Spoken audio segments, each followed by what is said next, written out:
হে জান এ কেমন স্বাধীনতা মাথাতে। কাণ্ডের ঘটনার প্রতিবাদে মুর্শিদাবাদ জেলার বিভিন্ন জায়গায় পাশাপাশি রঘুনাথগঞ্জের সদরঘাট দাদা ঠাকুর মুক্তমঞ্চে মহিলারা একত্রিত হয়ে তারা বিক্ষোভে সামিল হলেন বুধবার রাতে।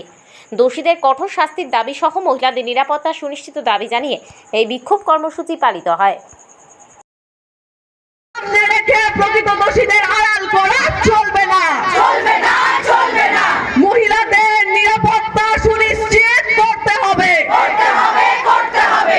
আমরা জানাই ঠিক ঠিক ধিক্কার, ঠিক ঠিক ধিক্কার। সইব না, সইব না, সইব না, সইব না। তিলোত্তমাদের অপমান, তিলোত্তমাদের অপমান। হও প্রতিবাদে প্রতিরোধে। ধর্ষকাম অবাধ কেন? হর্ষরানী গ্রামগঞ্জ শহর